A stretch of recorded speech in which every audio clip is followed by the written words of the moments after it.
if you can keep your focus as God, more like on God, pretty soon focus goes away and it's just God, and then your awareness is the same thing. But see if you can just stay there.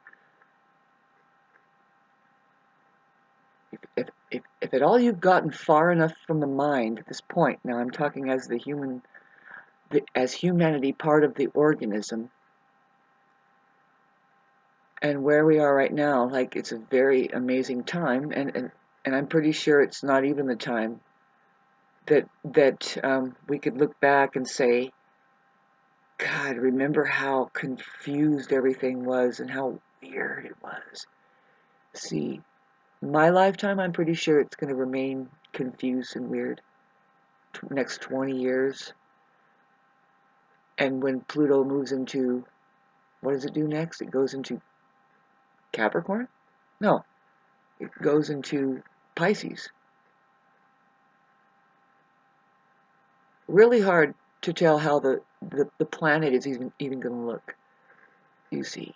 It keeps moving and going and going. People like me or you who hangs on to my videos and moves through energy with a sensitivity that isn't afraid to start to experience it. And you're not really attached to the experiences, more so than you're just experiencing. You are the experiencer. And it's important. All that your job is to do if you're listening to this, you kind of you have a space suit here, and you have 5 senses. And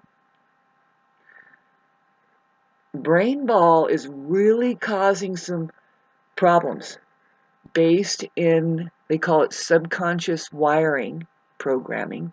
If you don't understand something about the mind, I can't say early on, because yes, say if you have a child and you don't know child psychology, a very fascinating subject matter, by the way. Psychology is a fascinating subject matter. But what I want to touch on,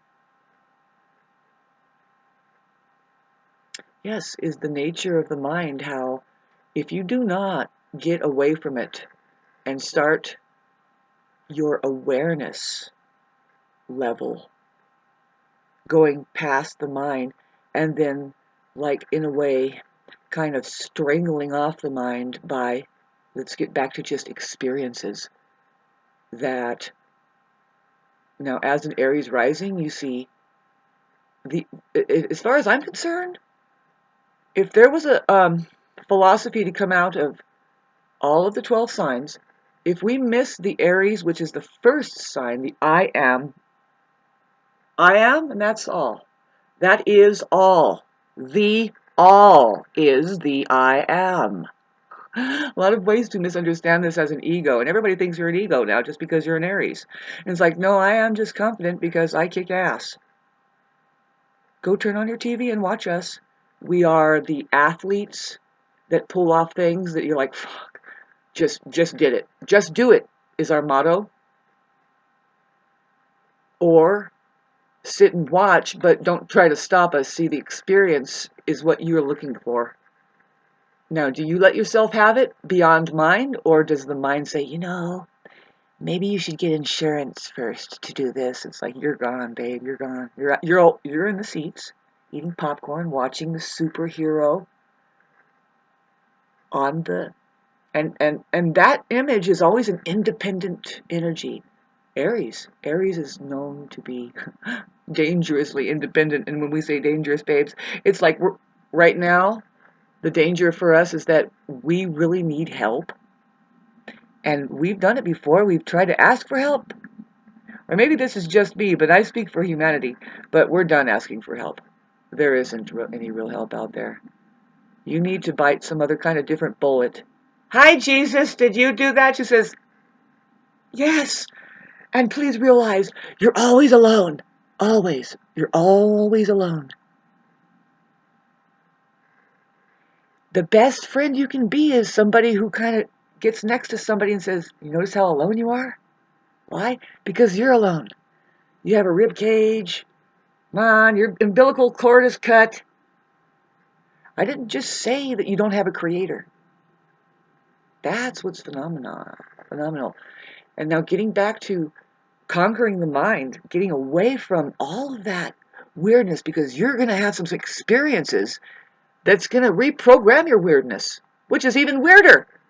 It's all weird as far as according to the mind, right? The mind's going to say, well, that was weird. Well, erase that because now it's the norm or something like that. But really, we got to be careful with that because what's the norm now is not the truth. Now, getting back to God, it's not God. What I'm saying, it's a version. It's a version of God that's not virgin. Let's say it's a version that, well, we use his material, but we take all of the balance out of it. Maybe quirk it off a little bit, just like what they did with the 528 and the 432 hertz, which is the A, B, C, D, E, F, G scales of the music. Somewhere in history, and it's like 400 years ago because they started doing this a long time ago, and they can only do this with non-musical people. They could only do this and get away with it with the increase of people who didn't have a natural hum and said home, because your chest cavity has the resonance of 528 hertz. If you turn it on and you know how to sing and you home, it must be that because I can feel the resonance. It's also the color green, which will emanate if you close your eye and you let your third eye see. What I'm saying is like, ha ha ha, well, we're going to bring all this up, but what they did was they changed the tone a little bit away from the 528. And see, there's a mandala that also shows up when you do the 528. It's tuned exact, by the way. It's a geometric. Sound is geometry. Sound is geometry. And music definitely is geometry. And just one single tone, E, is a mandala. Everybody knows that. It creates this thing on the sand, and then everybody knows what I'm saying, really, if you really know, if you're everybody. Like everybody, if you are the all. And you're like, oh, yeah, kind of stay open for an experience of, even if it's the illumination of mind. And see, everybody's in danger of being prejudiced against something because the mind gets illuminated, and then there's trouble in there already. There's a subconscious wiring that can't forget about it. It's just a crock of shit. A lot of people don't know how to use their minds here. Now let's look at it. How do we use the narcissist? Can you work with a narcissist or even have a conversation with them? Boy, did you find a waste of time, right? Because it's like, see, that's the story. That's the journey with your narcissist. It'll take, they say in psychology it takes 2.5 years to find out if you can have a friend there, and then probably another 2.5 years to find if you have more than a friend there. I mean, if it gets heated up and then you start with that friend and it's a fiery thing now, you see another 2.5 years whether or not that you guys are good for each other, if it's even real, kind of a thing. And then usually the chemistry it will allow every condition to grow. But let's get back to the narcissist and chemistry and how that they experience things through their mind only, being programmed most likely through first thing comes is religion, false religious practices. You got a fake God. There's a family over there that is doing this about it, or just almost like extreme saying non-religious. What I really mean is people that have no self-value at all. They're kind of fucking far off. They're fucking narcissists themselves. Babe, it's almost like when you deal with a narcissist, it's like this. Reality is such that has the truth, and it's simple as 1, 2, 3, ABC, and or 2 plus 2 is 4. Thank God that rhymed. But them, they're bent on missing that 2 plus 2 is not 4, and then you have to go, hello, every day, if not every moment. Your conversation Well, all of a sudden you get that gut feeling, right? You're like, wait a minute, this person is not locative of reality. So the truth has flown out their fucking window. So let me try to make a point to this rather than just venting off, being irritated all the time with losing your patience with things that are just stupid, people that are just stupid. But it becomes a dangerous game when it's a dangerous game they play. Period. They are bent on something. It's hard to explain, but we will start to be able to explain it. How that the system, because this shit outnumbers out there as just a frequency. That it's not. It's the mind. Okay, I was trying to talk to you about the mind. Where we are now, see, with experiences, if you want a new life, if you want your real life, which is pure energy, it is a limitless access to energy, frequency, and vibrations, and also you're experiencing on all these levels. And it's possible that we are interdimensional, that it's like, you have a higher self, and then there's the lower self here. And this is how you hear things from the higher realms. It's probably your higher self saying, excuse me, you're a little bit off on that. And I swear to God, hello, can you hear that now you need to change? Something's coming. And what it really is, it says, now do not be prejudiced against these experiences that are coming, because guess what, babe? It's not always bad. Break through, make a breakthrough, let go of something. Bust through like the ARiEs does, pioneers. It just blazes a trail. And all of a sudden, what does it do? It finds something. And what is it? You just kind of keep cutting away. It's an emerald pool of a fountain of youth or something. And you would have never gone there if you couldn't see past just the weeds and the mind and how fearful you may be going through it, and it's dark and you don't know where you are. Just keep going if you know how to cut through it beyond mind. Keep going. That is exactly what needs to happen with each individual, and that's just, now we're getting into Taurus. Can you recognize that emerald pool? Look at it. You didn't know that was there, but there it is. This is your existential reality. You're moving forth. It gets far beyond the physical world. And it's not bad. It's not entirely bad. It's never bad, I don't think. If you miss God, which is, now, the beginning of this film, I wanted to say, if you happen to hit God, it's because you have removed your mind away from it. You've constantly knocked it back like a scythe hitting some weeds. And when you're done with that experience, when you look, what has separated itself out, you have the chaff, right? What's worth gathering through the whole thing, you're like, yay! Beyond mind. That is the heart of that whole, whatever it is that you were just slicing out. You want to get the good stuff. I don't know what that analogy is, but really, see, I've had enough experiences in my life, paranormal, and I just had some recently. But let's get back to how used to I am now. What I'm used to is your mind will freak out, and the main thing you need to get back into is your body, and really gauge how you feel, and really look at it and say, well, mind, just because you were afraid and you think it's one way, really, where is it coming from? It was just an experience. How do you feel? I feel great. I'm still here. I didn't die. Set it aside. It was just an experience. Really look at it and let more in. See, I am an interdimensional being that is stationed upstairs with massive amount of other interdimensional beings that are, I call them benevolent. They're just not having such the problem as we do down here.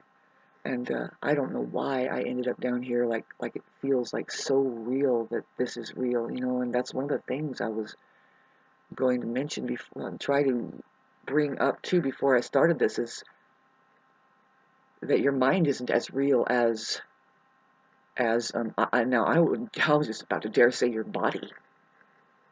And then you have outer space. See, you have to collect information by becoming oriented to the third dimension, which is outer space. The second dimension is the physical world that is held. And then the first dimension is the mind that, we have it here. It's not here. It is here. And the reason why I'm pointing out my face and doing this and that is because emotions, we can control. If we knew the mind was there, we can control our expressions to be more authentic. What I mean is, you don't lose control to anything else but, now let's get back to the way you feel. And how, now the ARiEs, I was talking about that ARiEs and the I am, and that's all. Well, the ARiEs represents the infant child, who the main way that they communicate is that, they have a well-being, and they don't have words, but they're going to cry. They'll cry. Ah! Because why? Something's imbalanced. Something's wrong. They might need help. See, that should never, ever be condemned as first responders or anything like that, you know what I mean? As far as a presence on this planet, and you don't rely on anything else but yourself to gauge that experience as far as what is there something valuable in it? Well, the main thing is you're an alchemist here, and things aren't here just plum, peaches, and cream. You're going to make it better. And especially in human relationships, you make it better by being there for each other. You hear their emotions, and now it doesn't have to be a negative emotion. See, this is the problem that narcissists may have. They don't even gauge correctly an emotion very well. It doesn't come in very well, and especially the happy emotion, they are like opposed to it. It's weird. Because they're very, very unhappy, and they put on a happy. They play nicey nice, right? But there is genuinely, right under the surface, an extremely unhappy and even probably mean, cruel person there at the core. And so their problem is with happiness and joy, and you'll notice, well, they may be cool with the world and everything, and they don't have many friends, but misery. Let's say misery loves company. It's like, yeah, let's just drudge. And then what we got is a planet that's full of, now we back up and I say, oh no, it's full of this stuck, soulless. They don't have a soul, access to it. They don't have access to soul. And so there's where you get like tasteless manner. I mean, really, they don't care. When they find a wellspring of just, say, human energy, it's a scavenger fucking stick a syringe in it, suck it out as much as you can. They can't give back to it, toss it out. What next? And that's what's happening on this planet here now. Something can care less for it in outer space. That's why we don't know anything about. What I mean is, that's why you're so disconnected from knowing that maybe you have an interdimensional self that kind of goes to and fro, and maybe you're doing some kind of work here with what? Who knows? It is so vague. There's people that roll their eyes on it. It's like, and they're doing the church, right? And they're like, yes, this is progress, this fucking maze. Full of mental cases. What a big fucking waste of time. Look at it. And a life just wisps by. And nobody asks what happened, but look at, what happened? Well, in the middle of it, at the end, this guy pours fucking asphalt around his house, and so do the other people over there. And they bully me around. And then what happened to you, Jesus? It was just a short time. Snippity snap. Well, I don't know. Let's continue on. Yeah, progress is being made, isn't it?